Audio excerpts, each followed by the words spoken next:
Eye n'Ensoko TV oboroso bw'umugusi.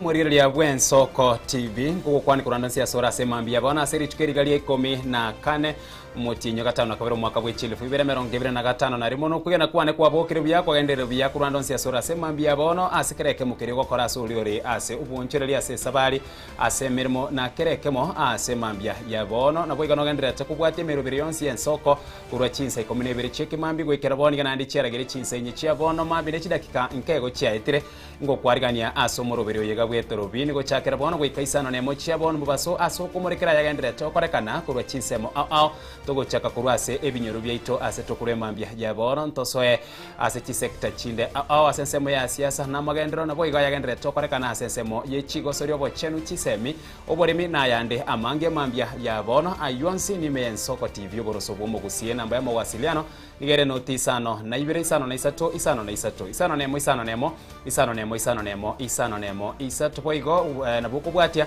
murubire wetra senchira yo mutandao bwekerero asensemo ya YouTube Ensoko TV Eliane Ishmael Moger tuchaka subwamo.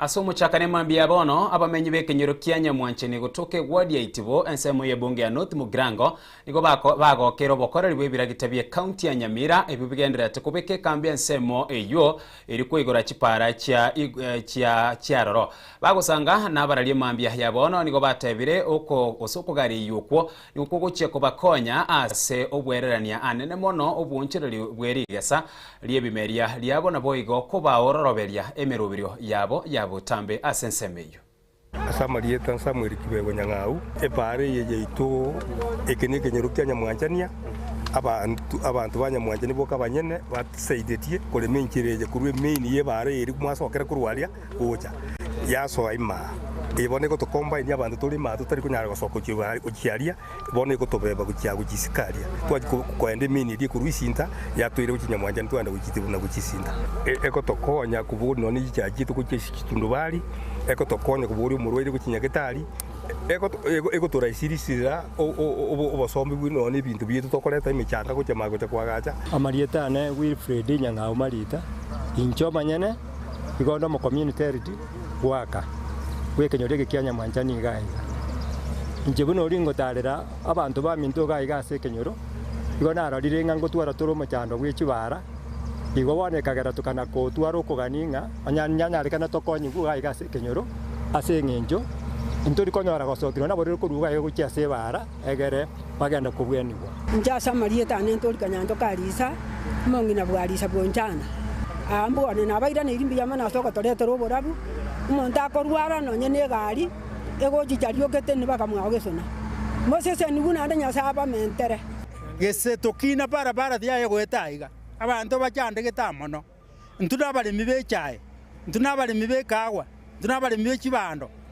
ekera togo takagosoka kibande ikiito tokira ase chiro ndori konyora inchira togo chietia bono negento kiabeire gesie kanena astore wetera somo mseito atorete iraiga na ntogo teba yerosi mono wetania egere tonyore ribagarigia yogo korera emeroberie yega ase igona le kumwerera ngambia mono na inwa bararimbia mono ase ngejogo chago toretera manganaye twali gosabanga naende mentwe asamarieta ngoro kula Mexico yo nyanja origeri ji family echi echirare nechi para so mpaka netie para bagu access erinde banyare goikera chia igwe ichinde so nagekora ritukori rero tuachirega erinde to make sure na batwarire para na ndege ntugyo 10 rero twateba na tiga toche tobaigorere pareye erinde chenyare ko bakonya no embarabu mbabwate mbake bimerio rigeri kandoga echinechi cha echirega no ebono no ne tundubali netakeirebe kwangega ase bakunyara gosoki chicha chiabo gochie factory. Asa sehemu yenda basaye niko basemwe gutumika mabaga ao agochia toka imeyense eri kwegendereria ase chinchira ao murai wense Dr. William Samuel Ruto asenkwane aye engakiyo kwena ne basi gochia se timu ya Migori Youth FC abo baba banyangonga so mwaka bwechile fuibere 2025 narimo ase ligi ya National Super League asumo yega okorekana ime nyumba enene yoburai wense Nairobi nigo boigo aerere mirubiri ya serikali yokoendera gusira abasaye na mono asensemo yokwene kibuni byego byabo byasirirwe imeyense. Tuko na kazi nyingi ambayo tunafanya kule Migori. Tunajenga paya kule Migori, tunajenga fish landing sites kule Migori, tunajenga airport kule Migori, mabarabara zinaendelea, masoko zinaendelea, hostels zinaendelea na mambo yale mengine yote. I will be a frequent visitor in Migori. Ndio tushirikiane tukienda mbele. As we focus ourselves into developing the young people space, sports is going to be important. I want to ask young people like yourselves across the nation that we have opportunities for young people to step into those opportunities. We have opportunities in sports. We have opportunities in business. We are supporting young entrepreneurs with Nyota. We just distributed 3 billion shillings last week. We have opportunities in the space on the digital space, in our ICT hubs, in our Jitume centers, and the whole of that space. We have opportunities in overseas employment. We have opportunities in all our infrastructure development across the nation.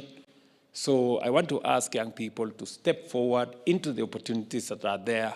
We're going to support them. We're going to handhold them and make sure that we all participate in building our nation and in making Kenya the great nation that we all want it to be. So, pongezi watu wa Migori Youth FC. Pongezi Bwana Patron for doing what you have done.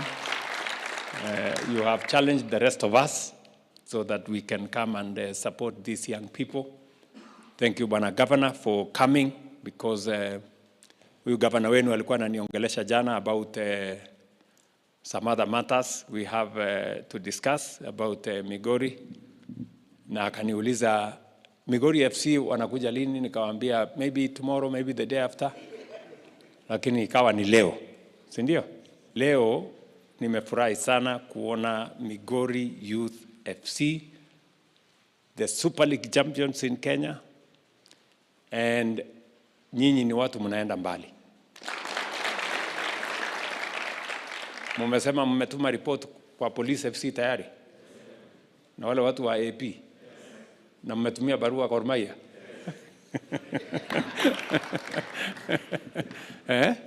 Wajipange. Kuna Migori Youth FC inakuja. Bas, karibuni kwa kiwanja. I want to encourage our good friends Mossad to help you. I will speak to the management to see whether they can enhance their sponsorship. It will mean a lot to the young people of our nation. Many people have been asking me whether putting up stadia is a priority. I want to ask those people who are asking me whether stadia construction is a priority to ask the young people of Kenya that question. You will get the right answer from the sportsmen and women in our republic. The stadium we are building in Migori will be the home base of this great team. And I am sure with the stadia we build in every part of Kenya, we will begin to inspire more young people to step forward, sportsmen, athletes, footballers, and other games, who will come forward and take their rightful space and be the sporting nation that we are. So asanteni sana. Mimi pia nitawapanga kiasi. Naelewa ya kwamba sio rahisi kusimamia team kubwa kama hii, especially now when you get into the Premier League, you will be expected to play in different parts of the Republic of Kenya, which is good. I was informed about your last game in Embu. Na mulienda huko Embu mukafanya mambo. So my son is already a member of your team, I'm told. So amekuwa akinieleza maneno vile mnaendesha. So otherwise pongezi bwana captain na kutakia heri as you provide leadership for your team.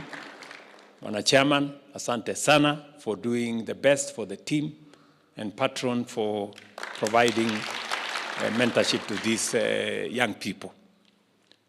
Sisi wote wengine viongozi, gavana wetu hapa, mimi na wale wengine tutawasaidia na tutashirikiana pamoja na nyinyi, and we will mobilize more friends and more supporters and more funds to be able to take Migori forward. Migori County is very, very grateful to you, Your Excellency. When we approached you and requested you to help us construct a stadium in Migori County, we were actually ashamed of ourselves because we didn't have one. Homa Bay had theirs and they named it Raila Odinga. Kisii had theirs, Siaya and Kisumu in that region. I don't know whether Nyamira has or not, but in that area, we were the ones who did not have a stadium.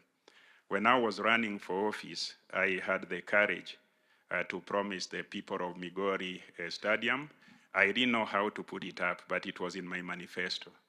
I had hoped that Baba would make it. But since Baba did not make it and you became friends with Baba, you remember how I desperately came to you and told you after the Pinyeluo celebration in Siaya that Migori should not be left behind. I am sure when I spoke to you, you were touched and you therefore stepped forward and you are helping us put up that stadium. I recently, 2 weeks ago, went and inspected the stadium. The contractor has assured me that it will be ready in September. Allow me to officially invite you to Migori County to open that stadium when it is ready, and allow me to promise you and to promise the Migorians who are here that I think we will have abundance of sports and success when that stadium is fully operational. To me, as a captain, I'm very happy, Mr. President. You have been with us since we started this our competition. Since last season, you have been good to us, supporting us. Back at home, we have good stadium. I thank for that. We have got a good bus here, very comfortable bus. Thank for that. And Mr. President, it seems that you have been our kismat this season. As we want to start our season 2026-2027 in our Kenya Premier League, I may also request to be with us. We are able to do it. Thank you. Imekuwa 19 years of struggle, at least this year tumefaulu at least kupata nafasi ya kuingia Premier League. Na I think your motivation imechangia sana. Ukiona basi mpya hapa imesimama hapa, wakati tumesikia kuna gari inakuja, vijana wamefurahia sana na wamejituma. Zaidi ya hiyo pia I want to appreciate you on behalf of Kenyan football community. Hatujawahi ona president amesimama na football ya Kenya kuliko wewe. Umetujengea viwanja more than 30. At least Migori Stadium is one of them. I think our vijana, they can dream and they can, at least there's inspiration. They can play football at top level because they have good stadium. For the last 20 years, hatujawahi patika kupata kiwanja Migori Stadium, na tulikuwa na president mbele yako. So ni privilege at least wewe wakati wako tumepata kiwanja. Asanse mwende waziri buborendi weme Kipchumba Murkomen ni garuru kubure guchia sebari bonsi babwate chibunduki mamincha neri chiko guchiana na guchia serikali bune nchiremo yo kwene kyo morembe mono asichi county buna West Pokot Turukana Marsabit ne chinde echigo toka Sorongo rwa Rift Valley asenkwana ya yakuru ase county ya Turukana Murkomen ni goboiga semirie aba Kenya kubwate serikali erigo ikirania ndoto ya Kenya yo kwene kia amonchirelio ne nsenkuskere mutwe na boigo ase na mono ase asate buna ni go baria bonsi bagwikirania chibura buru no bosagani nigo barachikuimukerwa egetambukere getindi keri chiko bune kubwatia. Hapa Turkana najua kwamba shida yetu ni banditry. Lakini kwa Kenya sehemu zingine kuna wengine wanaitwa goons. Pengine hamjaona kwa hapa. Kuna watu wanaitwa goons na kuna watu wanaitwa gangs. Hao wametuhangaisha kwa mikutano ya kisiasa. Lakini nataka niambie pia wanasiasa msi-exaggerate sana kwa sababu ya your own political gain. Hakuna political side yenye aina wanasiasa wenye wanapanga goons. All sides iko na watu kama hawa. Pia lazima ukweli usemwe. Ile maneno ilifanyika Kisumu jana na ile ilifanyika huko not Al-Kalau pale Nyahururu. Ile ilifanyika Nyahururu na ile ilifanyika Kisumu. Tusianze pia kujifanya kwamba ati polisi hakuna kitu wamefanya. Mnajua ya kwamba watu zaidi ya 20 wameshikwa kwa hizo both incidents. Watu 14 wameshikwa huko Kisumu, watu karibu 10 wameshikwa huko Nyahururu. Na wote wamepelekwa kotini. Sasa huwezi laumu wizara kusema ati wizara haijafanya kitu. Sasa kotini ipambane na wale tumewashika na waweke ndani hata miaka 20 ndio wale wako nje wapate funzo kwamba huwezi tumia vibaya vijana ama huwezi tumika vibaya kuleta vita kati ya watu na watu wenyewe. As a ministry, wacha niseme hivi. Hakuna sisi tumestabilize inchi kwa mambo mengi. Banditry, mambo ya Al-Shabaab, mambo ya robberies, mambo ya thefts. Hii goons kidogo haiwezi tushinda. Na mtu asijaribu kusema kwamba ati imetushinda. Challenge yenye tuko nayo tu ni kwamba lazima tufanye kazi na idara ya kotini. Hao watu wakishikwa wapelekwe kotini, pia wachukuliwe hatua ambayo inatosha. Pia kuna mpango tumeweka na Inspector General Police ameweka. Kwa wiki chache iziko mbele yetu, utaona tutafanya intensified operation kwa mambo ya banditry na hiyo tutafanya in the next few weeks. Let me just repeat that. Niseme kuna mpango imewekwa. Inspector General Police anaelewa na kwa wizara nilimpatia policy direction ya kwamba tunataka kupambana na goons wote kwa mikutano. Na mtaona kwa wiki chache iko mbele yetu tutakuwa tunapambana zaidi intensified operation kwa mambo ya goons na mambo ya gangs, na mtaona tutafanya even a more intensified and increased deployment ya polisi kwa hizi functions kuhakikisha kwamba tumedeal na our goons. So nobody should say the government is or the police department is unable to do so. Our government and our police department is able to deal with all the goons, and we dare them to continue doing what they have been doing. First of all, let us see the ones who have been arrested being punished by the courts, not being allowed to roam around and then to blame again the ministry and the police. We want to make sure that our country is safe, and we cannot allow these very few people to cause trouble in our country. Kuna watu wanasema wanasiasa washikwe, tutawashika tu tukishafikia hawa kwa evidence, tutawashika. Lakini mtu ya kwanza ya kushikwa ni mwenye alipatikana na mawe, alipatikana na panga, alipatikana kupika mwenzake. Ya mwisho, ile milifanyika hapo Nyahururu inatokana na matamshi ambayo haifai kwa wanasiasa. Ule mtu mkabila na mpenda vita anaitwa Rigathi Gachagua alitangazia hata wenzake wenye wako opposition pamoja, wakasema msikanyake Ol-Kalou na msikanyake Mount Kenya. Hiyo matamshi inaishiria ya kwamba yeye alikuwa na mpango ya kuzuia wenzake wasifanye siasa kwa upande huu. Kwa hivyo ile investigation inaendelea, lazima ifikie pia matamshi ya Gachagua, tuone ni kwa njia gani alikuwa amepanga vita kupangia ndugu zake, na ya kwamba nataka niwaombe wanasiasa, usijifanye una inside watu wengine alafu unakimbia upande unasema what has the government done. It's a shame that opposition leadership of this nature is existing in our country at such a time as this. And I have told the Inspector General of Police, regardless of any person's position and stature in society, kila moja mwenye anafanya mabaya lazima apelekewe hatua ya kisheria. Ama mnasema nini hapa Turkana? Mnakubaliana na sisi? Mngetaka Wakenya wapigane? Hapana. Na nataka niwapatie hakikisho, ile elections ya 16 kwa Olkalau itakuwa ya huru na itakuwa salama. Wale maaskari tumeweka pale, tutaweka maaskari hata kama kwa police station nahitaji askari 100 tutaweka pale. Kwa sababu tunajua kuna watu wanataka kuleta vuruku ndio wa blame police na kublame serikali. I want to assure watu wa Olkalau, go and vote on 16th. The elections will be free and fair, and we will deploy the highest number of police officers to ensure that the elections is peaceful. Na mwaka kesho wa Kenya wajitayarishe.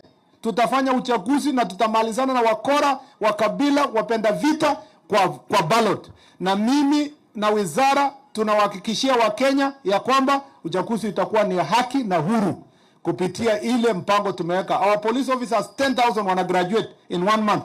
Na tutahakikisha all the polling stations itakuwa free and fair. Na I want to promise IBC na ndugu yetu mwenye anatoka hapa kwamba msiwe na wasiwasi. Endelea na mpango yenu, sisi tunaendelea na yetu. Kutakuwa uchaguzi mwaka kesho huru na salama. Hatutakubalia Wakenya wapikane kwa sababu tunataka umoja wa Kenya. Tunakubaliana watu wa Turkana. Wale wakora wenye wako na bunduki wako msituni. Tunaomba tu SG waende msituni watafute hao watu, hawa wetu wakae tu waenjoy usalama kwa sasa.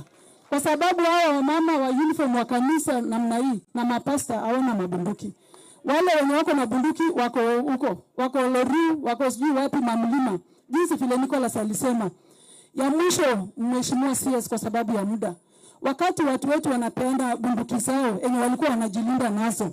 Nyinyi kama serikali mmeweka mikakati gani kulinda watu wetu? Mheshimiwa Murkomen, sisi tunaomba hivi. Kwa sababu watu wetu wamepeana silaha zao enye walikuwa wanalinda nayo mipaka na hata mifugo yao. Sisi tunaomba utupe bunduki za NPR.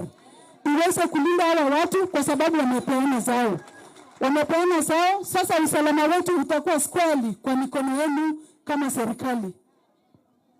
Because sisi tumeketi kwa mikutano mingi pamoja na mheshimiwa huyu ambaye anapenda Waturkana. Na Murkomen amesponsor vijana yetu zaidi ya 20 scholarship ya miaka 4. Scholarship ya miaka 4. Na ndio huyu hao watu wanakupenda. Unajua baada ya rais hiyo miaka ya rais karibu 30, wewe nao usiwe na haraka. Usiwe na haraka. Wote sisi wengine tunataka rais tupatie miaka nyingine 5 ndio tuwe kama Malaysia, tuwe kama Singapore na tuwe kama America. So wacha tuongeze miaka yake nyingine hata kama ni 5 ama 4 hata 10 ikiwezekana. Sisi kama Turkana tuko tayari rais apewe wakati wake amalize ile ajenda yako nayo ambayo ni nzuri katika Kenya. Abaraimono abubarime ya serikali ya Kenya kwanza kurasa rongo rwa pwani niko bagendere n'inchiri yo gusire serikali ya rituko ukwana kurasa county ya Mombasa egati yabo Al Hassan Jo uyoro mu waziri nabo yo mu waziri Salim Mvurya nabande niko bagokera kwenyero kwabo bona bamenyi bensemeyo asabatebere na kurwensi ya Kenya yanyore tobosibore rutonere omurayibweka oikiranira magendera mange asensemeyo na igo bwika bagendera kumusira eri kwane kyabuna nkoira na robisi asentunda ya kabire bura bakwerera asobwaga. Yeye hajaacha Likoni, hajaacha Mombasa, hajaacha Pwani. Ameweka Pwani katikati ya maendeleo ya taifa la Kenya. Na ndio maana kalamu yake ya kwanza ilikuwa kurudisha shughuli za biashara, shughuli za kazi katika bandari ya Mombasa zifanyike Mombasa. Kwa sababu hapo awali shughuli nyingi zilikuwa zimehamishwa sehemu nyingine.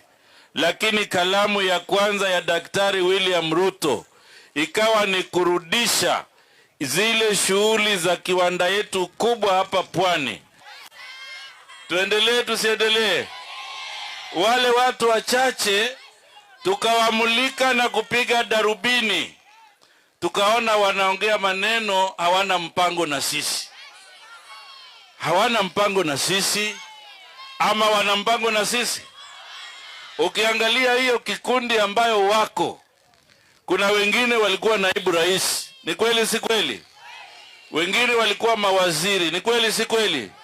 Wakati mambo yao yalikuwa yanawaendea, hawakututafuta, ni kweli si kweli? Lakini imekuwaje leo sasa sisi ni cousins? All of a sudden, tuendelee tusiendelee? Tukaona sasa kwanza wao mpango hawana. Tukaona sera ya Pwani hawana. Sera wamebobea nayo na wamekuwa gwiji ni mambo ya kabila. Na sisi tukapiga darubini hapa Likoni, kuna Wakenya wote, ni kweli si kweli? Leo mtu akikwambia siasa ya kabila, wewe unauza samaki, utakuwa unatafuta listi ya makabila? Wewe unavuka hapa Likoni hii feri ambayo inaboreshwa, wewe utakuwa unatafuta kabila? Tukasema sisi hatutapigana na vita ambayo haikuhusu. Manake wao walipokuwa yanawaendea hawakukumbuka, ama walikumbuka Likoni? Wakati maofisi ilikuwa sawasawa walikumbuka hapa? Wakati miaka 40 yote ya uongozi walikuwa natukumbuka hapa? Sasa tukasema tuwaite nyinyi ili tuweze kuchukua msimamo wa pamoja.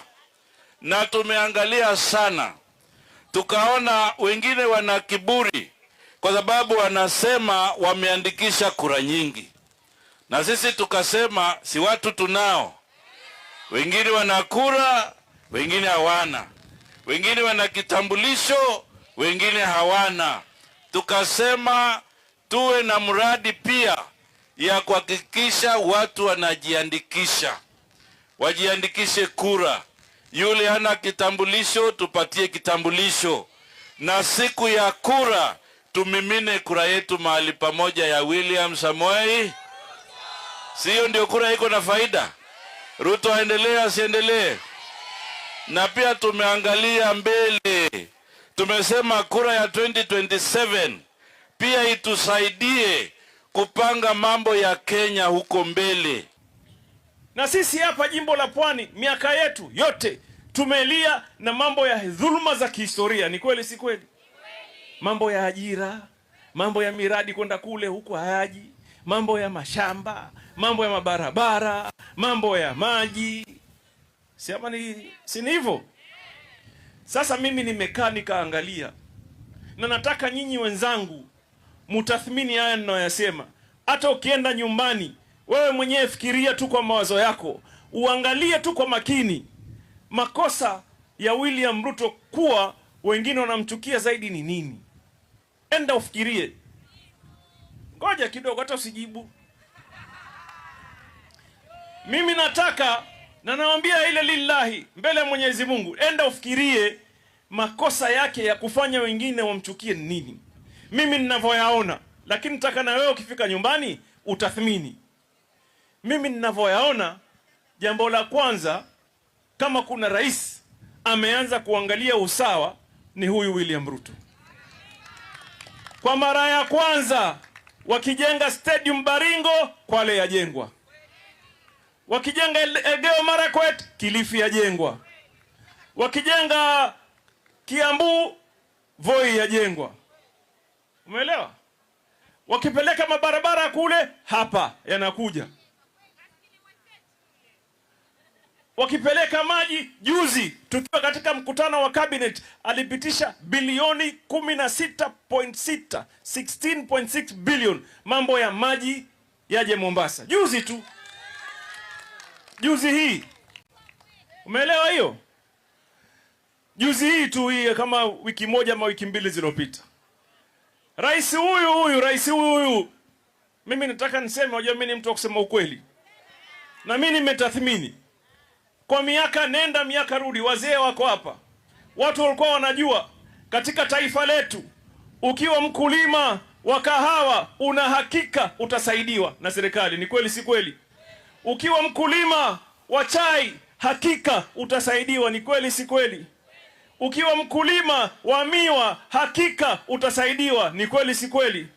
Kwa mara ya kwanza, and governor bear me witness, kama nadanganya governor sema mimi nimedanganya, kwa mara ya kwanza baada ya miaka 60 ya serikali kuwa katika Kenya, Rais Ruto ni rais wa kwanza aliyekuja hapa Mombasa, akaenda pale showground, akaganyia wavuvi wetu kwa mara ya kwanza bilioni 3.3. Haijawahi fanyika hiyo. Hiyo ni usawa si usawa? Si kahawa wampata, chai wampata, miwa wampata, sisi yetu ni nini? Bahari, sivyo?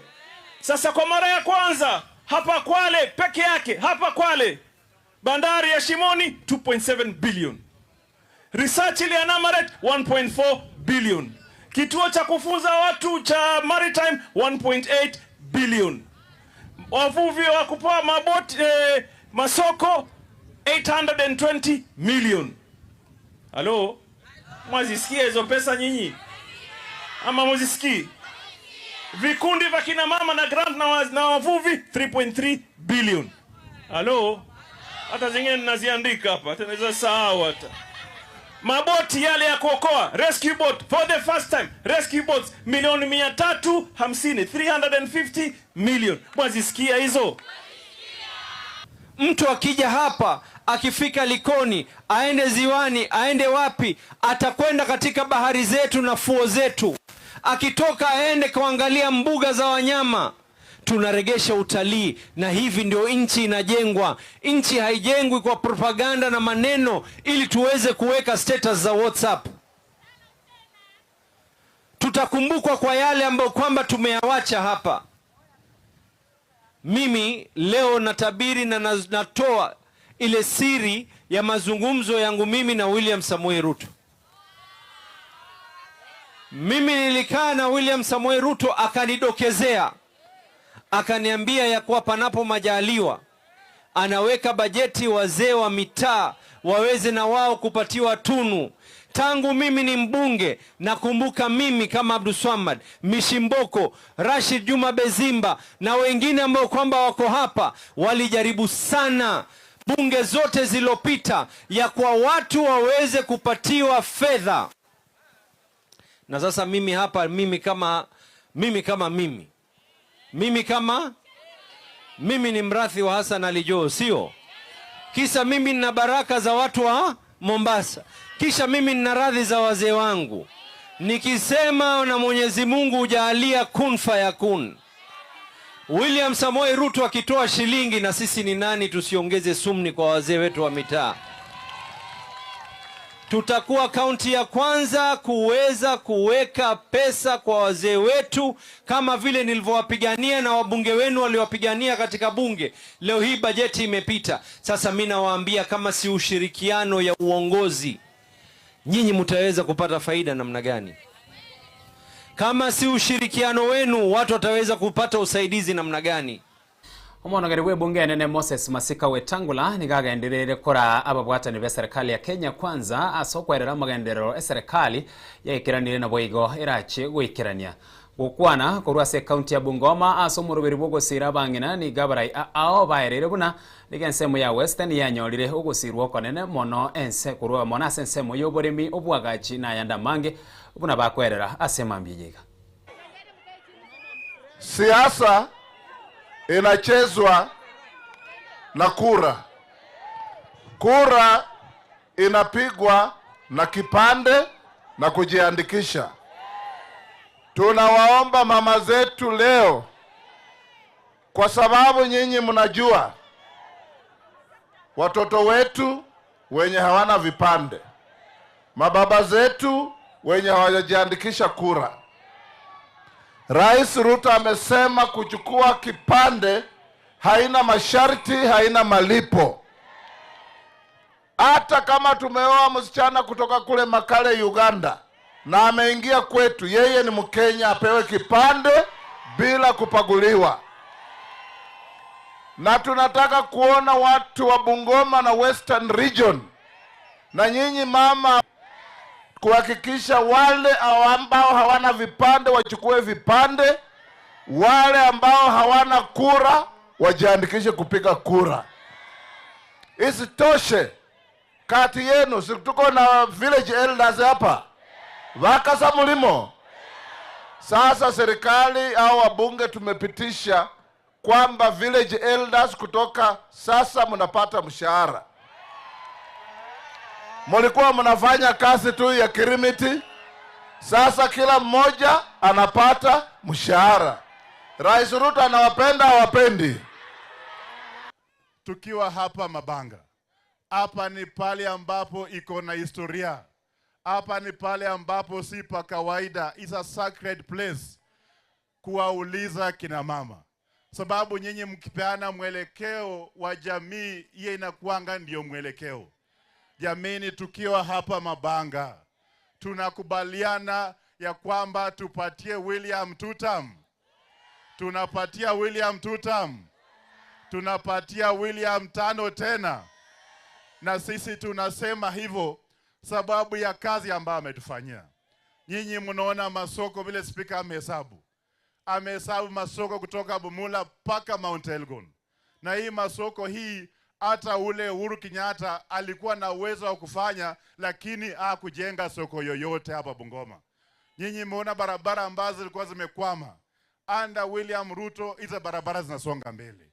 Mambo ya stima mnaona saa hii tunapata stima.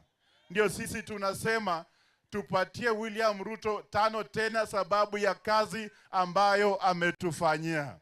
Sisi tulikaa chini akatuambia tukimpatia kura atapatia Papa wa Roma kiti ya namba 3. Alimpatia ama hakumpatia? Wetani speaker ama si speaker? Musalia Mudavadi alisema atampatia prime cabinet secretary. Alimpatia ama hakumpatia? Na watu wengi wote ambao wametupatia. Mheshimiwa Speaker, sisi ni kuomba. Wewe ndio speaker. Wewe ndio peke yako kwa hii serikali yetu hii ambayo ukipata wakati unakuja unakaa na watu wetu. Tunataka pia wale watu ambao wako kwa hii serikali na wamepata viti kutoka hapa Bungoma na kutoka hapa Western, pia wakuje wakae nao kina mama, wamine watu hao kina mama hawa. Si ni ukweli? Si ni ukweli? Wakuje ama wasikuje? Ndio sisi Mheshimiwa Speaker tunasema hawa mama mwaka ujao wakideliver William Ruto tano tena, tunataka hawa mama pia hao tuone mama hapa anakuwa nominated MCA, anakuwa nominated MP, hata anakuwa waziri wa nchi ya Kenya. Si ni ukweli? Ni ukweli ama si ukweli? Munaweza ama muwezi? Munataka mwaka ujao kwa hii hapa hawa mama ambao wamekuja hapa tupate ndani MCA nominated, tupate hata mbunge, tupate hata waziri. Na mimi najua, mimi Mheshimiwa Speaker, mimi nataka nikuhakikishie pale Webuye East, ninajua tukiwa na Mungu na hawa mama hawa tutapata MCA 3 wa chama chetu cha Ford Kenya mwaka ujao. Mwaka ujao tutapata kiti ya ubunge ya chama cha Ford Kenya ya Webuye East. Hata Sirisia mnasema, hata Kandui, si ndio? Hata Tongareni, si namna hiyo? Hata Kimilili, si namna hiyo? Hata Kapchai, si namna hiyo? Hata kule tupangane paka to make sure kwamba mwaka ujao hii Bungoma hii ikue chini ya chama cha Ford. Chama cha Ford. Hakuna president Kenya hii amefanya term moja. Ruto amekosa nini? Ruto ako sirisini. Tumpatie amalize term yake, aache nafasi na sisi tupikanie Weta kuwe president. Kenya mzima yote bamai imekubali Weta. Tuko pamoja na nyinyi? Weta ino mundu mulaimai. Huyu Weta amejaribu, mimi niko very close na huyu speaker. Na najua vile ana struggle kwa ajili ya Bungoma na Western, halali kwa ajili yenu kama wamama, mabarabara zetu, maji, stima, na kila mara ana alliance na governor na president ili Bungoma na Western pia wapate maendeleo. Kweli kina mama hawa akikwambia atafanya atatenda, hawezi kukudanganya. Kwa kura zote kwa hii dunia, kama kuna kura ya kuaminika, kama kuna kura ya ukweli, kuja hapa kwa sababu ya tutam, na ni sisi ndio wenye tutam. Lakini kabla ya tutam, maendeleo imehesabika hapa. Kina mama lazima tukue ndani. Sisi wale viongozi, wale watu wanatusi viongozi wetu, leo tunasema tunasema wafanye nini? Sisi kina mama wa Bungoma tumesema washindwe, maana hawa ni viongozi wetu na sisi tunawapenda sana. Kumalizia, tunaomba tunapotembea hii safari ya kutafutia Mheshimiwa William Samoei Ruto kura, nataka tutembee kwa amani, tutembee kwa heshima, ili viongozi wetu watuongoze wakiwa mbele na sisi tunawafuata nyuma. Hatutaki wale viongozi ambao kazi yao badala ya kusema ajenda zao, ajenda yao inakuwa ni kuwatusi wengine. Na hata kuna wengine pia wanatutusi sisi kina mama. Na hata tuliwabeba miezi 9, tukawazaa, tukafanya kila kitu. Bashe, tufanye namna gani? Siwashindwe. Sisi tunaomba viongozi wetu waheshimiwe. Nataka niwaulize swali. Huyu Mheshimiwa Ruto amefanya kazi ama hajafanya? Si mmemsikia spika ameeleza kazi, ameeleza kwa urefu. Lakini nataka mjiulize swali. Ikiwa Ruto amefanya kazi na bado kuna watu ambao wanampinga, hiyo tunaitaje? Hiyo tunaita wivu. Tunaita wivu kwa sababu walikuwepo na hawakufanya kitu. Ruto kwa miaka 3.5, tunaelekea 4, amefanya kazi kushinda ya viongozi wengine waliyekuwemo miaka 10 na zaidi. Kiongozi mwenye ako karibu na urais hapa Bungoma ni Baba wa Roma. Yeye ni namba 3. Na kila kiongozi, hakuna kiongozi mwenye ana dosari. Kila mtu amepungukiwa. Ni Mwenyezi Mungu peke yake ndiye alikamilika. Kwa mambo ya maendeleo Baba wa Roma ametuambia. Na sisi kama tunataka kuendelea mbele kama Bungoma, lazima tujipange nyuma ya Baba wa Roma kwa sababu ni namba 3. Amekaribia hapo kwa uongozi. Lakini mtu asiwadanganye. Unajua kuna watu wanasema, na mnaambiwa enyewe ni Wabukusu, ya kwamba watu wa Bukusu wamepanda upinzani. Nana anapenda kuwa nje ya serikali? Mwaulire. Nana anapenda kuwa nje ya serikali? Ukiwa na kijana wako kama Weta, unampromote ama unamdemote? Umejenga nyumba yako, unataka kuingiza ndani, unavunja uanze upya ama unaingiza vitu ndani? So mimi nataka kuambia nyinyi Vandebefu, mnisikiza kabisa vizuri. Tukiwa hivi, mwenye atatupeleka Canaan baada ya Ruto ashika uongozi ya Kenya hii ni Baba wa Roma. Na huyu Baba wa Roma tumshike kama mayai. Mmenipata? Hii mambo ya kusungusha hapa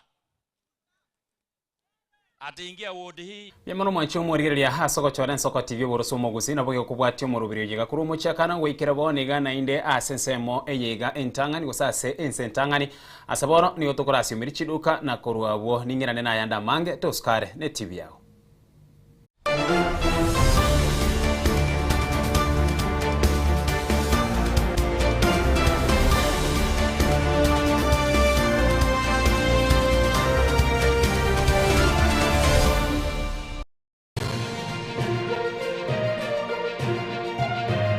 Eye Nensoko TV Oboroso Bumugusi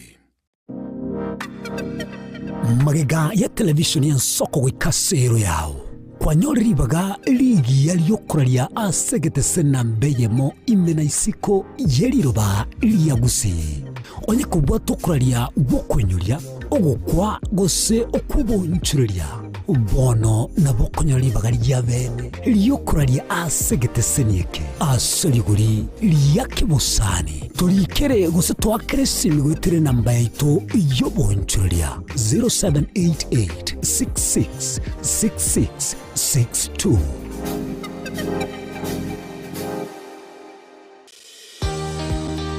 obutindi bosombasi amate ninki kere tokore asamari etangoro ko munyagitari bosire koru Betami Rehabilitation Center.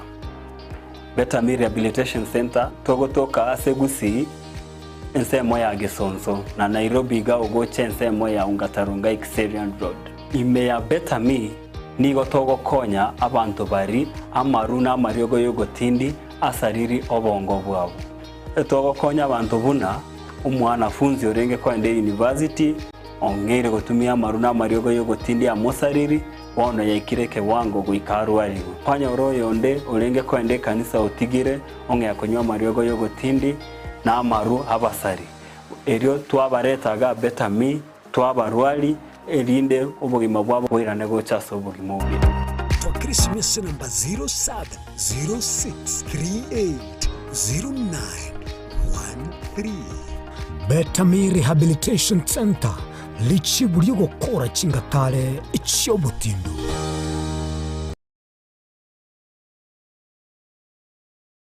Chuo kikuu cha Tangaza tumebobea katika kozi zifuatazo: PhD in Education, Masters in Theology, Bachelors of Arts and Communication, Diploma in Law, Certificate in Counseling Psychology. Tunafundisha TVET courses kama vile ICT, Diploma in Teacher Education. Tunafundisha lugha ya Kifaransa na Kijerumani. Kwa maelezo zaidi, wasiliana nasi katika anwani inquiries@tangaza.ac.ke au tupige simu kwa nambari 0722204724 au 0711713910. Unaweza kututembelea katika chuo chetu mji wa Karen, jiji kuu la Nairobi, Lang'ata Road. Tangaza University, kuelimisha akili, kugeuza mioyo na kubadili maisha.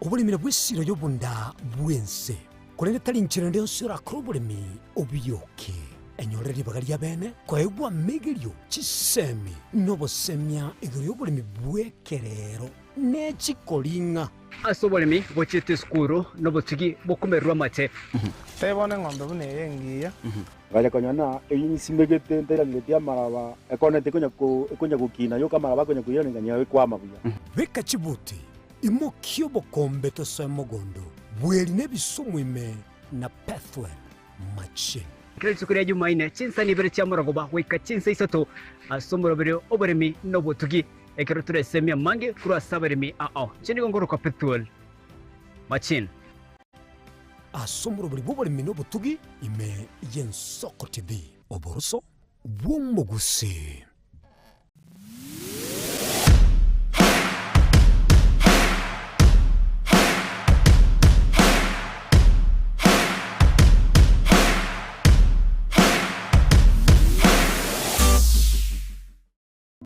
ubugima n'urugendo rw'atamange amaya n'amabe umusakito Linet Nyambane niga ng'aririe imena isiko ya gusi na gusanga n'abayaeteire n'abakuyaetera nchekera na ibole twe unango tebiwa ndabona ibole tukinde buya ngakina kinde buya ekera na chiwe ke buya kasta ngachaka ngotifero po ngoira samagoro wani kamanya gutokanga na twali roga ona wachagete aya nime yo muroberyo bumwenori kiraritukure Jumatano chinsabiri chabutuko imeya Nsoko TV oboroso bumugusi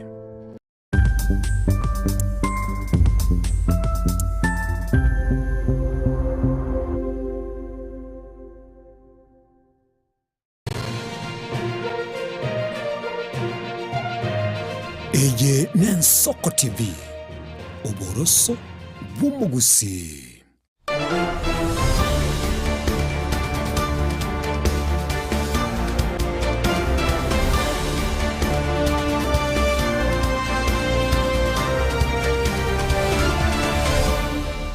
Karibu na ndo mwancho mwaligereria eritoendere kwemanya mange mambia ya bono aba menyi bensemo ye bunge ya Soi nigo bagikiri bororo chinkwana chimubunge bwensemo ye bunge yo ya Soi David Kiplagat asinkwana chyogo chaya guchiase abaraibande boigo nigo bamubolira anyari gwikirania magendero ne chire chia magendero echiabeteka kuliera aba menyi bensemeyo. Wajua mawaziri walitaka sana wazee wetu wa kike na wa kiume wasikize haya maneno, kwa sababu wale mafidhuli, wale opposition, kazi yao ni kuja na kutia fitina. Ati juzi walipita Likoni, vijana hawana kazi. Nauliza, ni serikali gani ambayo imeweza kuandika vijana wote wa taifa la Kenya? Kuna uwezo wa serikali ambayo inaweza kuandika vijana wote? Kila serikali ilikuja, hizo za nyuma, hata ile serikali ya nyuma, mbona hii kuandika vijana wote wa hapa Kenya?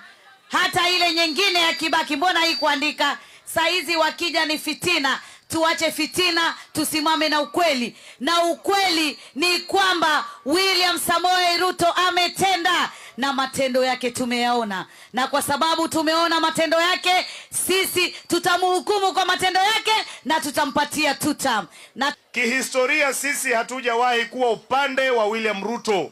Hatujawahi kumpigia kura, hatujawahi kumuunga mkono. Lakini hivyo hivyo katika serikali ya saa hii, kwa ushahidi ambao tumepewa na mawaziri wetu, hii serikali ya saa hii, bila kujali sisi tulizaliwa na nani, imetukumbatia na ikatulea na ikatupa malezi kama watoto wa familia yake. Ndiyo maana miradi mingi zaidi kama tulivyoorodheshwa imekuwa ikiendelea.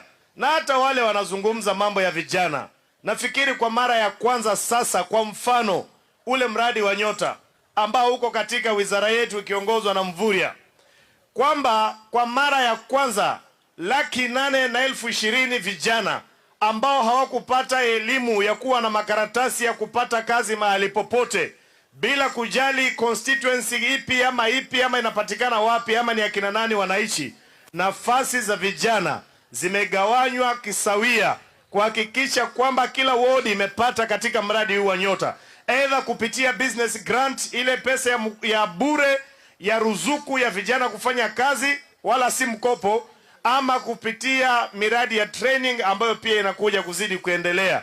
Na pia katika labor mobility, mimi najua hapo awali vijana wetu wengi walikuwa wanaenda kufanya kazi nje. Wanafanya kazi nje, kwanza wanadhulumiwa na maagent ambao ni wakorofi. Wanalipa commissions, alafu wakifika wakati wa kusafiri wanadanganywa, wanahadaiwa. Lakini sasa hivi serikali hii ya Dr. William Ruto kwanza ilidigazette 1000 fraudster agencies. Zile agencies ambazo zilikuwa zinaibia wananchi 1000 zilinyimwa vyeti. Na sasa maagent ambao wako Kenya ni wale ambao wamekuwa licensed na National Employment Authority. Nikisimama hapa leo, Kenya hii ya leo iko na wananchi 541,000 ambao wanafanya kazi through safe labor migration, ambayo naomba kabisa mjumbe awachane na mimi, kwa sababu mimi sijawahi kwasa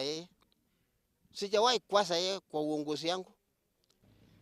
Amesema ya kwamba kuna kiwete ingine hapa anakuja hapa na kufanya hivi sababu ya pilot.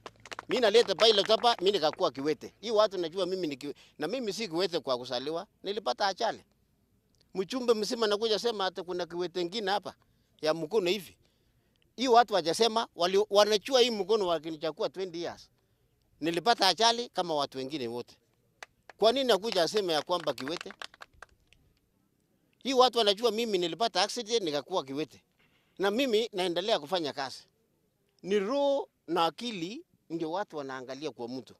Sio physical vile mimi niko.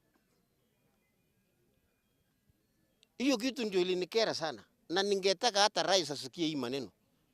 Rais, mbona rais alipenda mimi, alitoka kutoka mjumbe mpaka juu. Hajawahi kusema kiwete.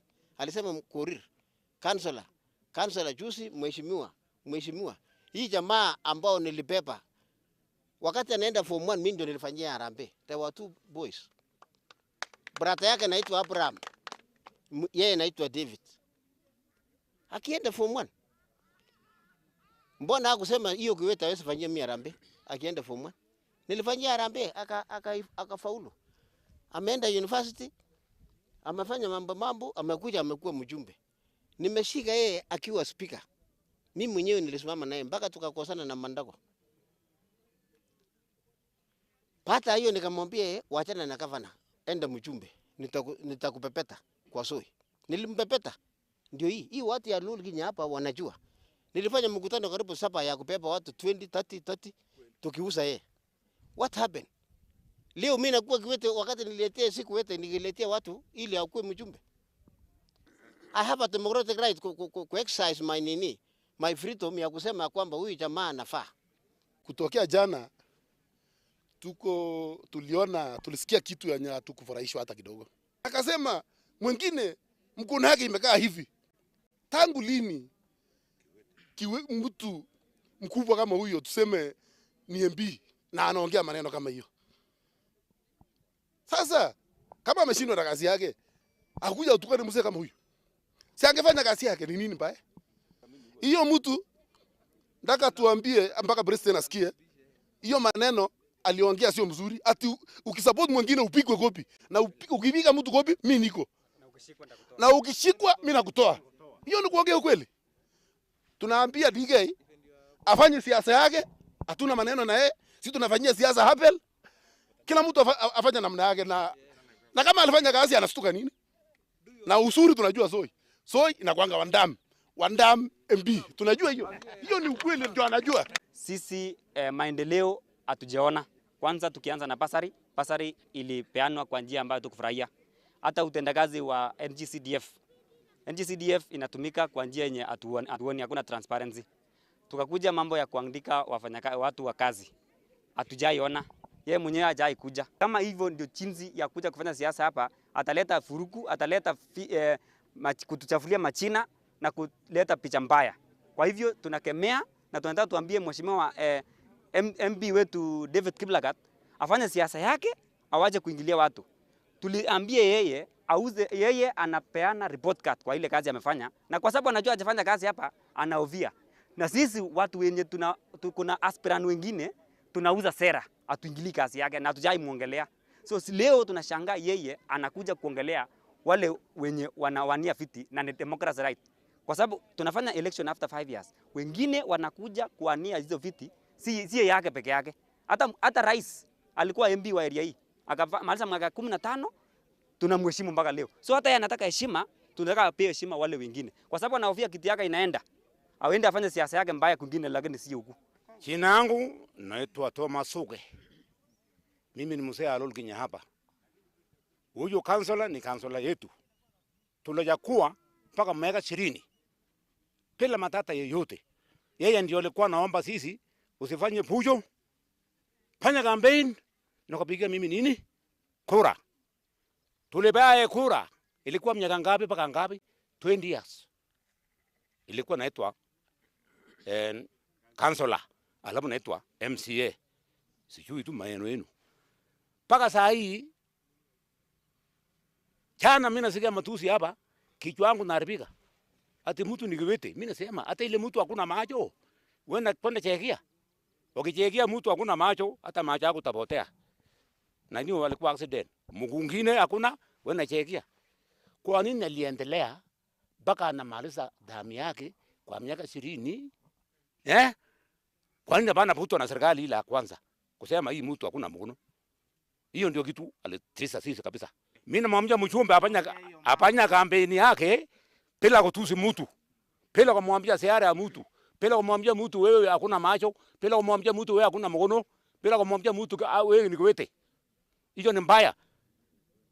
Mchumbe aendelee na kampeni yake kwa njia safi.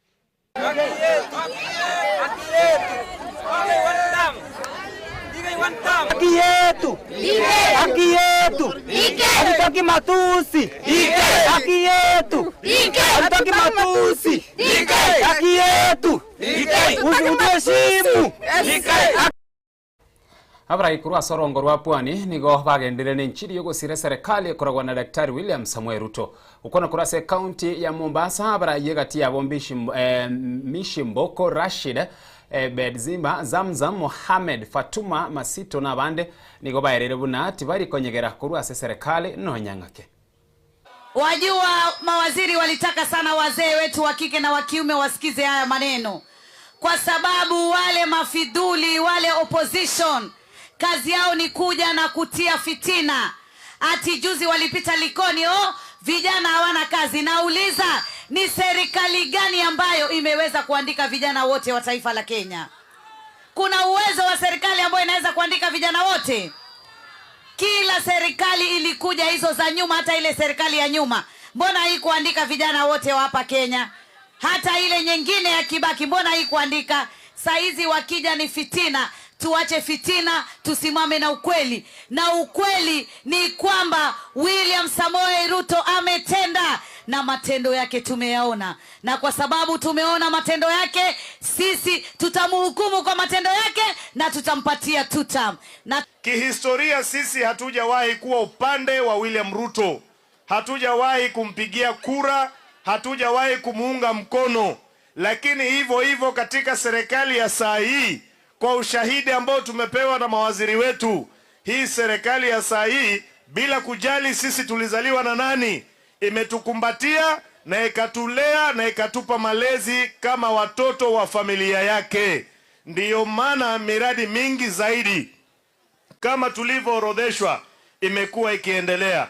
Na hata wale wanazungumza mambo ya vijana, nafikiri kwa mara ya kwanza sasa, kwa mfano ule mradi wa Nyota ambao uko katika wizara yetu ikiongozwa na Mvurya, kwamba kwa mara ya kwanza 820,000 vijana ambao hawakupata elimu ya kuwa na makaratasi ya kupata kazi mahali popote, bila kujali constituency ipi ama inapatikana wapi ama ni akina nani wanaishi. Nafasi za vijana zimegawanywa kisawia kuhakikisha kwamba kila ward imepata katika mradi huu wa Nyota, either kupitia business grant, ile pesa ya bure ya ruzuku ya vijana kufanya kazi wala si mkopo, ama kupitia miradi ya training ambayo pia inakuja kuzidi kuendelea. Na pia katika labor mobility, mimi najua hapo awali vijana wetu wengi walikuwa wanaenda kufanya kazi nje. Wanafanya kazi nje, kwanza wanadhulumiwa na maagent ambao ni wakorofi. Wanalipa commissions, alafu wakifika wakati wa kusafiri wanadanganywa, wanahadaiwa. Lakini sasa hivi serikali hii ya Dr. William Ruto kwanza ilidigazette 1000 fraudster agencies. Zile agencies ambazo zilikuwa zinaibia wananchi 1000 zilinyimwa vyeti. Na sasa maagent ambao wako Kenya ni wale ambao wamekuwa licensed na National Employment Authority. Nikisimama hapa leo, Kenya hii ya leo iko na wananchi 541,041 ambao wanafanya kazi through safe labor migration, ambayo imekuwa coordinated na Ministry ya Foreign and Diaspora Affairs na ikisaidiwa na Ministry ya Youth kupitia Youth Enterprise Fund, ambayo sasa inasaidia vijana wale ambao wamepata contracts ili wasiende wakaanza kuuza mali zao, ama wakaanza kukumbuka ni dada yupi aliolewa na mahari haijaletwa, wakaanza kwenda kusumbua kwa wakwe zao. Sasa wanasaidiwa na Youth Fund, wanapata pesa ya kutafuta visa, ya kutafuta tiketi ya ndege na pia kupata pocket money. Hii ni njia ya kuwasaidia vijana wa taifa la Kenya pia na mbali na maneno ya ujuzi, ili wakaweze kufanya kazi hapa ama nchi za nje kupitia safe labor migration. Na ushahidi umeonekana.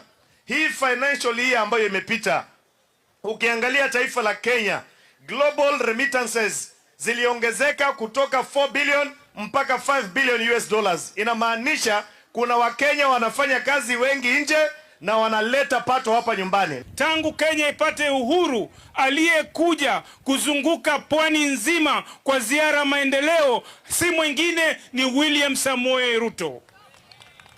Hiyo nawaambia, kuambiana kuko kusikizana.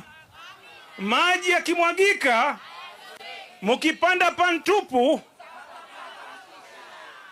Wengine waliokuwa wakija hapa wanakuja kujivinjari baharini, wanakuja kupata upepo, wanatoa tai zao kule, wanakuja kuvaa mashati ili wapate hewa ya bahari. Lakini huyo akija hapa anazunguka, amezunguka pwani nzima kuanzisha miradi, kuendeleza miradi, kufungua miradi, na akaenda tena na Nairobi. Aliporudi amekuja na suala sugu la ardhi, amekuja kulitatua.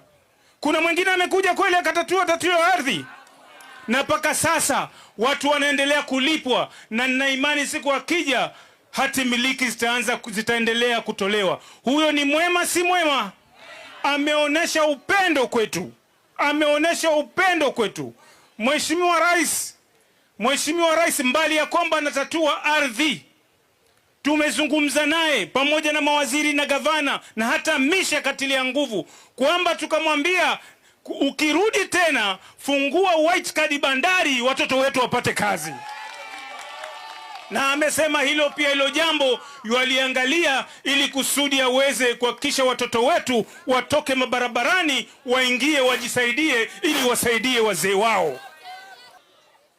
Hivi sasa kila kitu William ametandika, lakini kuna mtu anajitokeza anampaka matope.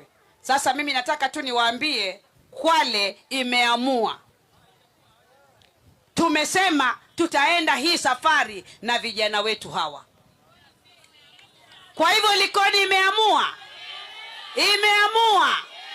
Na hii Likoni nataka niwaambie, mimi hapa nina dada yangu kipenzi, Mheshimiwa Mishi Mboko. Sisi tushaamua ya kwamba William Ruto ndio tutatembea na yeye. Wangapi wanasema tutasimama kama wapwani tuwe kitu kimoja wakati huu? Hebu nione 2. William Ruto hoye! William Ruto tutam! William Ruto tutam! Pwani hoye! Pwani hoye! Pwani pamoja! Pwani pamoja! Pwani pamoja! Pwani tutam! Ndugu zetu wamezungumza.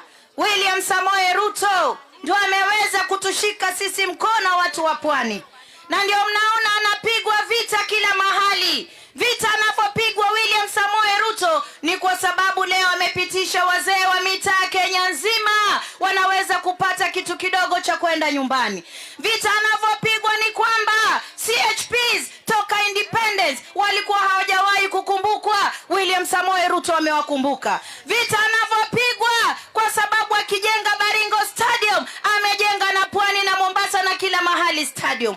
Kule Galana Kulalu wao walikuwa wakituletea mahindi kutoka kule sehemu zingine. Leo Galana Kulalu kule inaweza kufeed the whole country courtesy of William Samoei Ruto. Mimi nataka niwaambie wakazi wa Likoni, tuangalieni makini.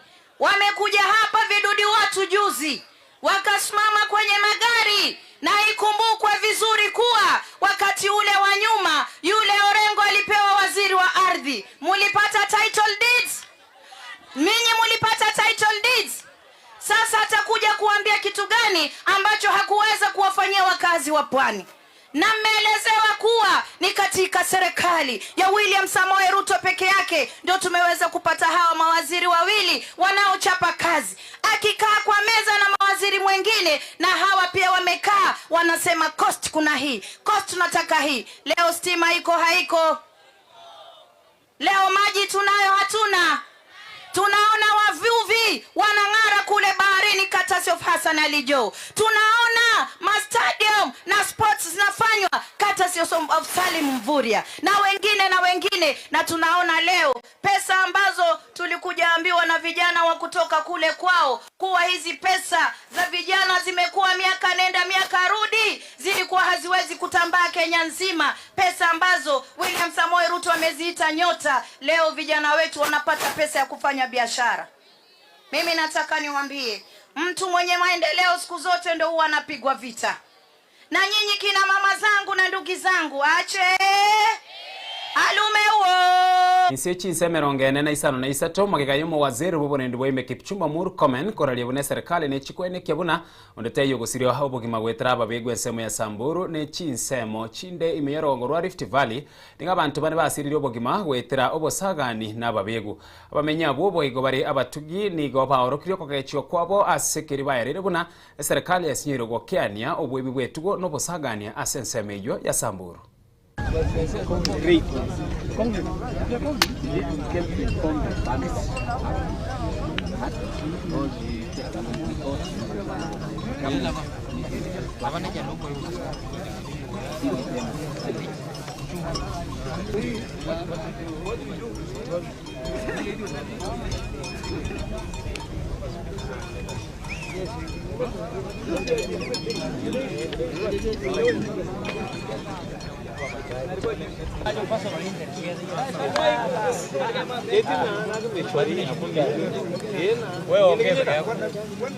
Wasiri, Minister for Internal Security, we are really tired. We no longer want promises. We need lasting solution, permanent solution in this soil of Samburu, because we are really tired for empty promises now and then. People are so tired, they don't have hope. So we really need solution now. Thank you. Waziri, we no longer waiting or neither need any empty promises. We want lasting peace in this soil of the of this valley, because the soil has become heavier to our hearts. Waziri Murkomen, ilikuwa kwamba ni mtindo ya wakora kwamba hata president akuje, hata CS wa interior akuje, bila shaka wanafamia tu siku hiyo. Ilikuwa nusura kwamba siku hiyo walikuwa wangekuwa wametuhit, but angalau basi kesho yake jana waliweza kupiga watu, na hivi kwamba this is a plea for protection, that someone in power might listen, and that it has been promises of operation which never happens in this valley. Promises of protection never happens in this valley, and we told you even that day. And promises of actually giving us protection, we have never seen. Kwa jina naitwa Edward Losenge. Mimi ni msaliwa ya Losuku, na nimeshangaa sana maneno ya jana. Fituko ilikuwa imeendelea jana. Pokoto walikuja kufamia sisi kama Pokoto 100 bila sisi kujua. Akapata mtoto yangu, wakaoa kijana yangu, ilikuwa KPR, akapigwa risasi akauawa. Na sio mtoto ya kwanza kuuawa. Jana walioa vijana 3, na hao watoto ni mwaka kidogo. Kama sasa serikali hawezi kuingilia jambo kama hii, waadui wanakuja kuingilia mbele ya watoto, kuua watoto, tutaelekea watu kwa tusema na tumeshaeka na watoto wanauawa.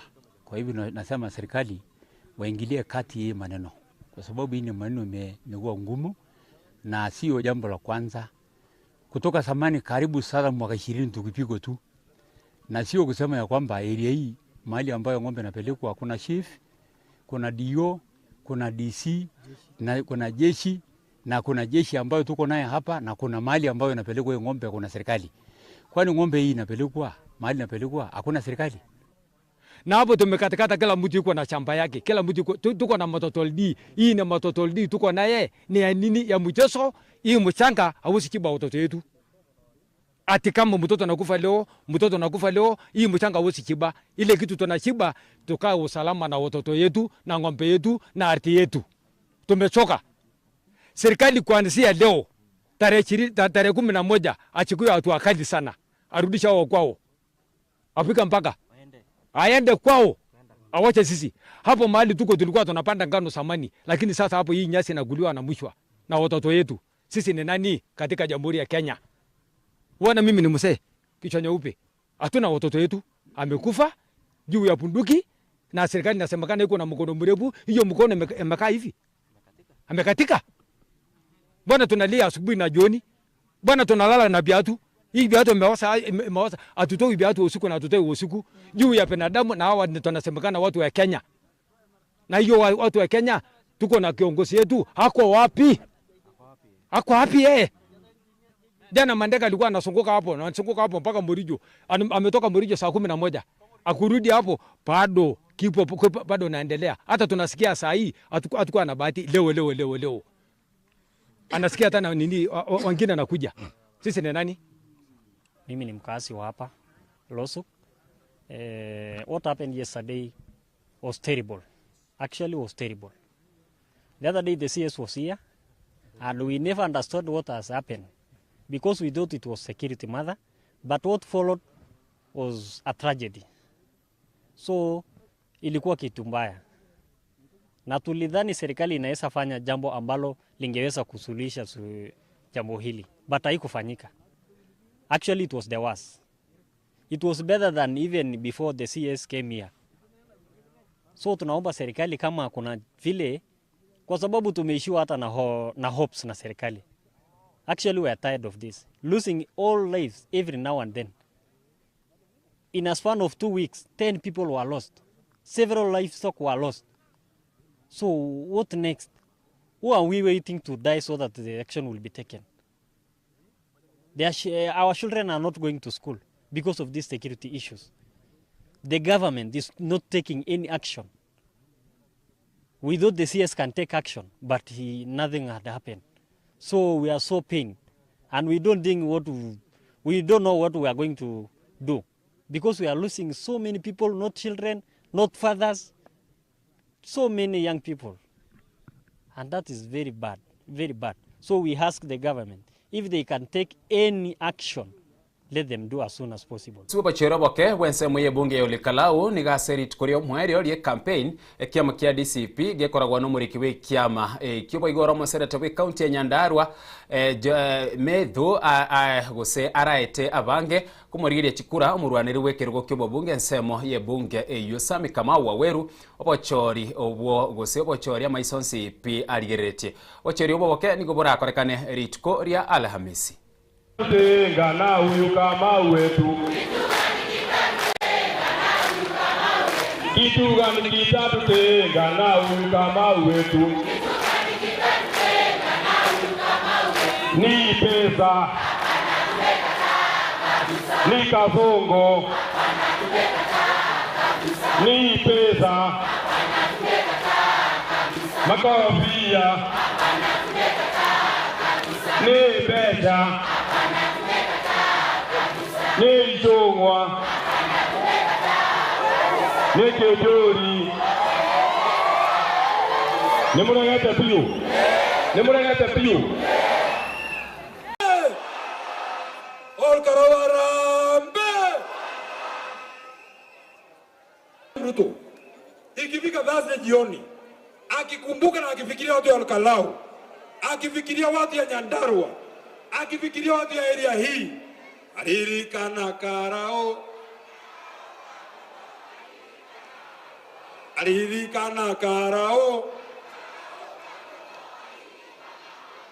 ado hareko. Kwa hivyo watu wetu, mimi nataka niwasihi kama kiongozi wenu, nataka niwaombe kama seneta wenu, niwaombe siku ya mwisho ya kurudisha makaratasi. Na nyinyi mnajua mimi kama kiongozi yenu, kwa hii njia ya kutafuta uhuru wetu wa jamii. Nimekuwa kwa mstari wa kwanza. Nyinyi mnajua nimejitolea. Nimeweka maisha yangu kwa laini ili nitetee jamii yangu ya Wakikuyu ambayo inachukiwa na William Ruto, ambayo inafinywa na William Ruto. Mimi nawaomba watu yetu, watu yangu ya nyumbani, nawaomba msinirudishe nyuma. Nawaomba msimame na sisi. Nawaomba mrudishe heshima yetu ya jamii. William Ruto ametusi sisi mambo mingi. Ameita sisi mpaka malaya. Siku ya kurudisha dignity yetu ya community. That's day. That's day. That's day. That's day. God first, for the 90 days that we've done our campaigns, and we have experienced peace within Olkalau, apart from few incidences that were orchestrated by the government. The government attacked some of our followers at Royal Gardens. Some are capitulating at the hospital in Nakuru. We have another one in Kenyatta National Hospital, and several at home. We are asking Kasongo, we are asking the president, Olkalau is a peace-loving constituency. Keep off those goons that you have brought here in Olkalau. The people of Olkalau have made their choice on who will be the MP. And on 16th, they will exercise that right without any interference. Please respect the will of the people. In 2022, Uhuru Kenyatta handed over power to you. Please respect the people of Olkalau with the decision that they'll make on 16th of July. I'm also asking our people to maintain peace in the next few days remaining. We ask them to wake up early in the morning on 16th, vote, and for our young people, don't leave those polling stations until every vote is counted.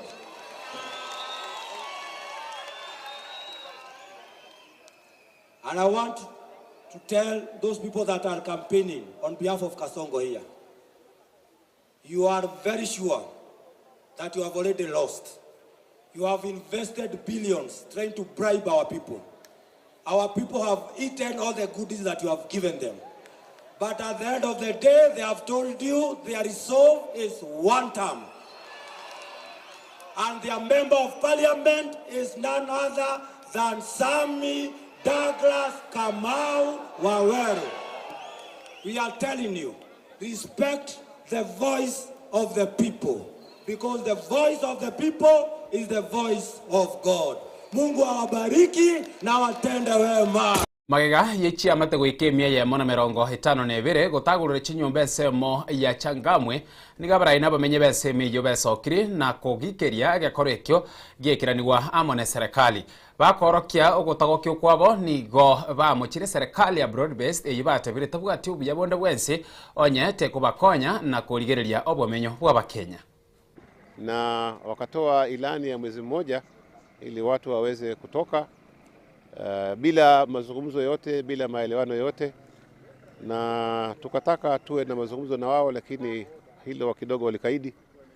Tukaenda kotini mara ya kwanza, tukapata order, na tena tukarudi tena kotini mara pili kusisitiza hiyo order, tukaipata, ambayo tukaserve wote ambao wanahusika pamoja na polisi pia vile vile. Lakini katika ule msururu wa mambo ambayo yamefanyika leo, iko na mwelekeo ya kwamba ni kama serikali wameamua hawa watu lazima watoke, na bila kuwapatia nafasi ya kuweza kujieleza, na pia vile vile kuipatia hata pia mahakama kuweza kuchukua jambo hili, waangalie ili usawa upatikane kwa kila upande. Jana tulipata habari pia walitumia wapangaji, wengine shilingi 2,000, wengine shilingi 4,000, wengine shilingi 5,000, wengine shilingi 10,000 ili waweze kutoka hiyo ikiwa ati ni kama ni fidia ambayo bila shaka ni kama tu kuwadharau hawa watu wetu, na hawataki kusikia lugha yote, wako na lazima watu watoke. Na sisi tumesema sisi ni wananchi, tumekaa hapa, watu wetu wamekaa hapa kwa miaka zaidi ya 30. Hivyo kama kuna ujenzi unataka kufanywa, wangehusishwa, wakaelezewa kuhusu ujenzi, na pengine wao watakuwa na stake gani katika huu ujenzi ukimalizika. Je, watapata nafasi labda ya wao pia kuwa watafikiriwa waweze kupata hizo nyumba? Na je, kama watatoka wapawe muda gani? Kwa sababu sasa hii tuko katika Julai na tunaenda katika mambo ya mitihani ya wanafunzi wetu.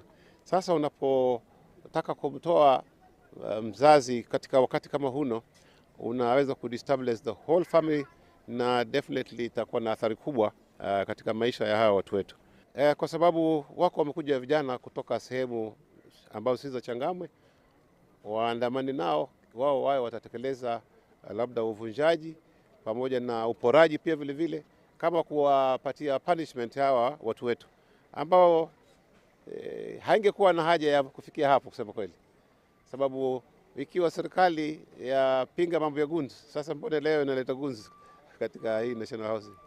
Tulidhania broad-based government ni kwamba tutakuwa tunahusishwa katika mambo ambayo yako katika sehemu zetu, na tunashauriwa pia vile vile, na sisi pia ushauri wetu pia unachukuliwa maanani, lakini hali vile ilivyo ni kwamba labda sisi bado tuko katika upinzani. Kama inavyojulikana ni kuwa hata sheria inalinda mwananchi kwamba huwezi kufurushwa kiholela, na Kenya is a signatory to the convention against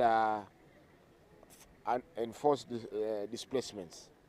Shaona. Kwa hivyo ni masikitiko kwamba tumeamka, na la kusikitisha zaidi ni kwamba kuna court order ambayo ilitolewa juzi Jumatatu tarehe 6 kusema kwamba hakuna eviction. Ilikuwa imetolewa hapo awali, lakini wakili wa hawa wapangaji walienda kotini tena Jumatatu, wakasema koti ikaclarify zaidi kwamba hakuna mtu atakayehamishwa mpaka kesi itakaposikizwa. Sasa ikiwa National Housing are above the law, tuambiwe. Kama polisi they are above the law, pia tuambiwe, kwa sababu haiwezekani court order watu waipuuze. Leo kama wangekuwa wameitisha mkutano, ahudhurie Mheshimiwa Omar Mwinyi, ahudhurie Mheshimiwa Ogutu, wale viongozi wa mashinani wa hapa, ingekuwa ni rahisi. Governor, ingekuwa ni rahisi, wananchi wangekuwa wamepewa alternative, tukaacha nafasi, nyumba zikajengwa, baadaye wakarejeshwa katika makao yao.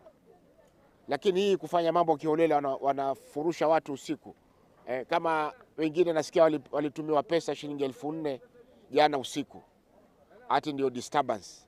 4,000 itakupeleka wapi? Kwa hivyo hapa wanafanya eviction when there is a court order in force. Na kuna mtu hapa anaitwa Kariuki Karanja ndio mkubwa wa National Housing. Kesho Jumatatu we are going to cite him for contempt of court, kwa sababu haiwezekani kwamba amekuwa served na court order kisha yeye ndiye anakuwa wa kwanza kupuuza koti hiyo. Ni ajabu kwamba leo hata baada ya kumwonyesha OCPD ambaye ndiye anasimamia project hii, amesoma court order, anasema kwamba amri yake yatoka juu na instructions zake ni kwamba afanye kazi iliyomleta. Ndio mpaka sasa tuna stalemate. Sisi tunasema kama wakaji, hatujapinga miradi, hatupingi mradi. Mbele yangu pale kuna site, kuna nyumba 100 ambazo hazijamalizika. Kulibomolewa 2024 mpaka leo units 100 imewashinda kumaliza National Housing. Sisi tumesema tu zile zimalizike, iongezwe nyingine 100, hizo 200 hata ikija asubuhi funguo tuambie hameni, by saa 6 kila moja shatoka tukwenda nyumba. Alternatively, kulikuwa na public participation iliyofanywa hapo nyuma na ikakubalika. Kuna shamba open Saratoga ambayo ina miembe tu na minazi. kama alternatively yaweza kufanywa pale, wakimaliza watuambie nendeni kule, hatuna ushauri. Lakini leo tunaona kwamba serikali yenyewe haitaki kutii sheria. Ukiuliza ofisa huyu wa polisi anasema order imetoka above. Ukiuliza huyu order imetoka above. Hii order ya above, policemen and all government officers, powers ambao wana exercise are delegated powers given to them by us the citizens. Article 1 of the Kenyan Constitution inasema wazi, the powers katika Republic ya Kenya iko vested in the citizens of Kenya, na ndio sisi. Kwa vile tunaomba tusidhulumiwe. Nyumba kama zajengwa, kwani zajengewa wanyama, si tuwajengewa sisi. Sasa hakuna haja kwamba tuumizwe kwanza kiroho, tuumizwe kimwili, tuumizwe kimali, alafu tuambie kwamba umetupatia nyumba tupige makofi. Jambo la kushangaza ni kwamba sisi ni law abiding citizens kufikia mpaka sahi. Tunashangaa ni iweje tumeletewa polisi wengi na hakuna mazungumzo tumefanya, na hakuna mtu ambaye amekuwa na shida yoyote na mpangaji wetu, ila tu kwamba sisi tunafurushwa, hatuna mali pa kuenda. Kama tungelikuwa na mali pa kuenda tungekuwa tushatoka. Notisi tulipewa ya mwezi moja ambaye iliisha tarehe 30. Leo ni kama wiki moja. Lakini hata hivyo pia tuko na court order. Tunajiuliza sisi ni raia wa Kenya ama na tumekosea wapi? Kitu nataka kusema, Karanja ulikuja hapa National Housing hatukusikizana kuhusu public participation. Hakukuwa na any kusikizana. Umekuja hapa umechukua false information na umeenda kurelay kwa wakubwa wako. Karanja, take a look around you. Are you happy for that work that you're doing? Families are misplaced. Watu wataenda wapi saa asubuhi? Unakuja saa 10 asubuhi with policemen armed with guns. Unatutoa kwa nyumba asubuhi in the name of reinforcing orders. Is this human? Ulikuja ile siku baada tumeenda ile kama kuita kurai serikali kuja isimame na sisi. Ukakuja baadaye kufanya public participation of which Asense mwenda ya bwatikire ne chigosori maiga ye timu y'umupira wa maguru y'abasubati ya Harambee Junior Starlets koena chire tiketi yo guchaka kosori asege kombe kia FIFA Under 17 Women's World Cup omwaka oyoiga imense ya Morocco. Murai wense William Samoei Ruto nigo abariganirie ime nyomba enene yo murai wense emambi ya bono ase asangire amo nabarabu. Your Excellency, thank you for inviting us for this wonderful breakfast. As the head coach of the Under-17, we really thank you for the invite. First of all, I want to thank you for supporting our team. It has not been easy. From the beginning of this journey, we've had the support of the government, we've had the support of the federation, and now we are here, we've qualified for the second time in a row. So, Mr. President, mine will be short. We are going to compete at the World Cup. We want to go beyond the group stages. And then now, once we go beyond the group stages, I have with me a technical bench that is very formidable. And I would ask them to rise so that you can see them. Please rise. These men and women, they've done really well. Taking a team to the World Cup twice is not easy. So, Mr. President, my first request would be, please see that they have a contract with the government that they may continue to nurture talent every single day, and World Cup should be a routine for the technical bench. Second of all, I would ask, I have with me 2 KDF officers, Edith and George, please rise. Mr. President, they have served this country faithfully and willfully, and I would ask, please see that they get a promotion, because taking a team to the World Cup twice is not something that has happened in this country. And lastly, as our captain has said, most of the players and coaches, they don't come from a well-off families, but through your projects, the affordable housing in different parts of the countries. So with your blessing, Your Excellency, please see to it that each and every member of the technical bench and the players, they at least get a house through your blessing. Ya mwisho nikiwacha vizungu mingi nitasema weka mawe kwa technical bench na kwa players. Asanteni. First of all, when we come here, we always come for requests. But I want to say thank you to the government for supporting us. Thank you to the Federation. I want to thank the women parliamentarians. They're so special. They support us in every match. They speak about our matches. They sensitize people about our matches. And we are really grateful. Thank you to the Federation. Thank you to the NEC members. And to my technical bench, can they please rise also? You see the guys in black, men and women in black. Thank you for the good work. Thank you for holding the team together. Mr. President, si tu tunaendelea kusema uweke mawe. Asante. I have a few things that I really want to address, Mr. President. First is to congratulate the junior starlets for their second qualification to World Cup. It's not an easy thing. They've done it for the second time. And Mr. President, the Under-17 World Cup is annual.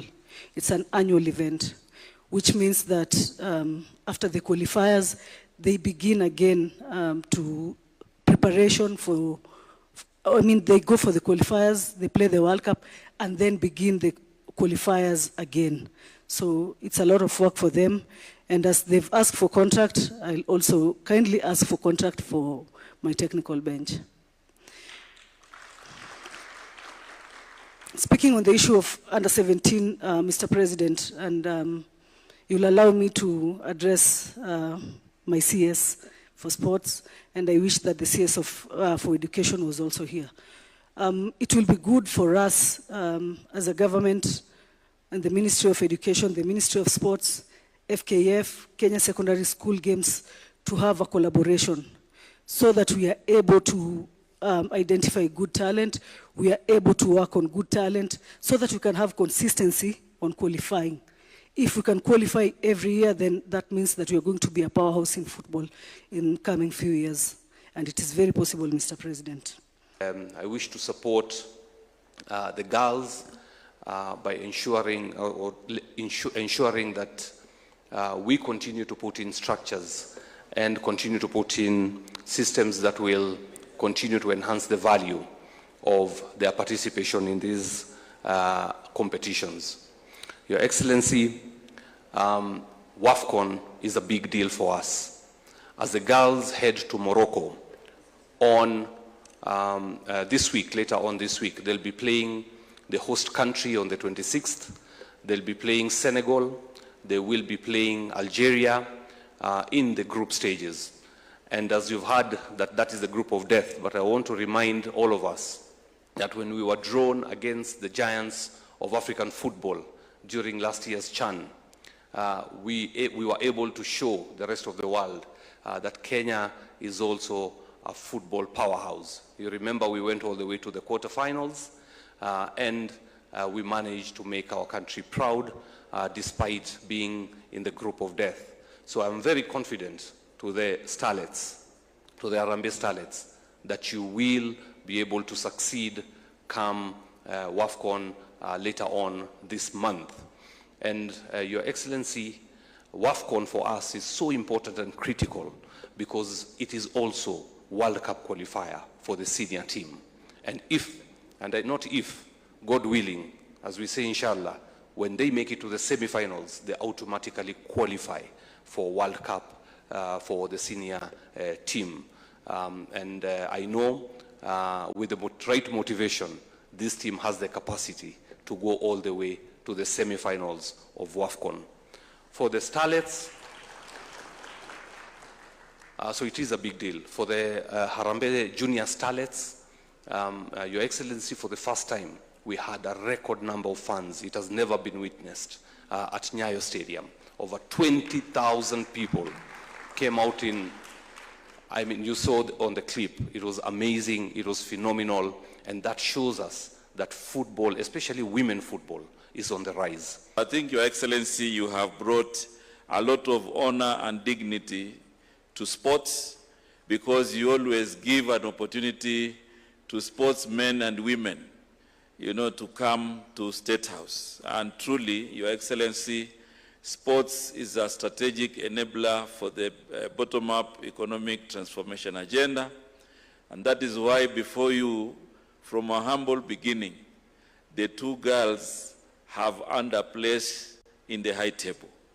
This is not a mean feat. It demonstrates also their hard work, and it demonstrates your enabling environment for them to realize their potential. Your Excellency, these girls and the technical teams here have proved that if you believe in yourself and you believe in your country, you can go places. And this message should go to the naysayers, those who keep propagating, profiling this country negatively. We have before you, Your Excellency, girls from diverse communities who are united through sport. Morieli Wensoko TV wikira gabu no tuwikira omweri mambia bona somoro rwetu robini na boigo wetra somogano yu watkaine ne chigosori mambia ya bona ndra kubate mirobirende atigera seri tukorigi matumira ne chinsa 10 ngakindeirane na nenko ya letrama ya senchira yo wenge bunagendera tikwarigani kwa ase umubasobono Eliane Ishmael Moge.